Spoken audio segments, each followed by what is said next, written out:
Hi అండి. అందరికీ నమస్కారం. Welcome to our channel.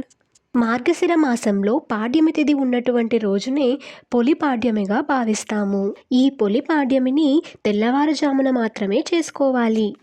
తులసి దగ్గర ఆవు పేడతో అలుక్కోవాలి. బియ్యం పిండితో ముగ్గు వేసుకోవాలి.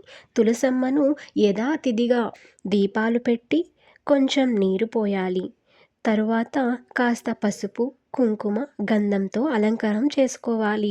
నా సౌభాగ్యాన్ని కాపాడు తల్లి అని నమస్కారం చేసుకోవాలి. 2 అగరబత్తులను వెలిగించి తరువాత ఏకహారతిని చక్కగా చూపించి యథాశక్తిగా నైవేద్యం పెట్టి మంగళహారతిని ఇవ్వాలి. ఇంతటితో తులసి పూజ పూర్తి అయినట్టు. కార్తీక మాసంలో దీపారాధన చేసిన విధంగా కార్తీక దీపారాధన పుణ్యం రావటానికి గాను మొత్తం 33 ఒత్తులను వెలిగించాలి. చెరువులు, నదులు అందుబాటులో ఉండేవారు అక్కడికి వెళ్ళి అరటి డొప్పలలో దీపాలను ఉంచి నదిలో వదిలిపెట్టాలి. సిటీలో ఉండేవారికి నదులు అందుబాటులో ఉండవు కనుక పెద్దదైనటువంటి ఇత్తడి పళ్ళెంలో కానీ నీరు పోసి దాన్ని చెరువుగా భావించి నీటిలో వదిలిపెట్టాలి. చక్కగా పొలి స్వర్గం కథను చెప్పుకోవాలి. చేతిలో కాస్త అక్షింతలు పట్టుకొని పొలి స్వర్గం కథ చెప్పుకొని కాస్త అక్షింతలు తులసమ్మ దగ్గర వేసి కాస్త అక్షింతలు తలపై వేసుకోవాలి. పొలి స్వర్గం కథలోకి వెళితే ఒక చాకలి ఆవిడకి 5గురు కుమారులు ఉంటారు. ఆ 5గురు కుమారులకు పెళ్లి చేయగా 5గురు కోడళ్ళు వస్తారు. ఆ 5గురు కోడల్లో చిన్న కోడలంటే ఆవిడకి నచ్చేది కాదు. ఈ కార్తీక మాసం రాగానే 4గురు కోడలతో కలిసి నదిలో స్నానం చేసి కార్తీక దీపాలను వెలిగించడం, భగవత ఆరాధన చేయడం ఇవన్నీ చేస్తూ ఉండేది. కానీ చివరి కోడలికి మాత్రం ఇంట్లోనే ఉంచి దీపారాధన వస్తువులను తనకు దొరకకుండా చేసి నదికి వెళ్ళి స్నానం చేసి భగవత ఆరాధన చేసేది.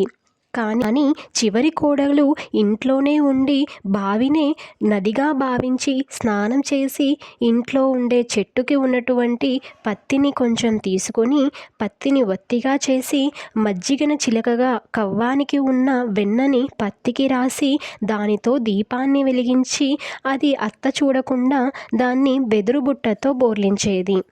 ఇలా చిన్న కోడలు శ్రద్ధగా ఈ 30 రోజులు ఇలా పూజ చేస్తూ వస్తోందంట.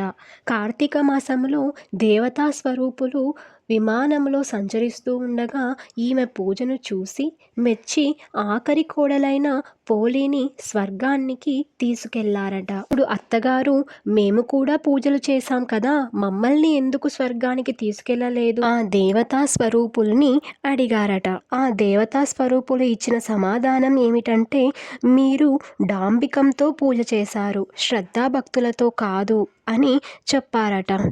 ఈ పోలి స్వర్గం కథ వలన నీతి ఏంటి అంటే, పూజ చేయటానికి కులం, జాతి, భేదం అనేది ఏదీ ఉండదు. మన మనసులోని భక్తి శ్రద్ధలు మాత్రమే అవసరం అన్నది ఈ కథ యొక్క నీతి. తెలుగువారికి మాత్రమే సొంతమైన కథ, సొంతమైన పండుగ అని చెప్పవచ్చు. తులసికోట లేనివారు పూజ గదిలోనే ఈ దీపాలను వెలిగించుకోవచ్చు. ఆనవాయితీ ఉన్నవాళ్ళు మాత్రమే ఈ పూజ చేసుకోవాలి. ఆనవాయితీ లేనివారు చేసుకోకూడదని పండితులు చెబుతున్నారు. ఈ వీడియో కనుక మీకు నచ్చితే లైక్ చేయండి, షేర్ చేయండి, సబ్స్క్రైబ్ చేసుకోవడం మర్చిపోకండి. Thank you for watching.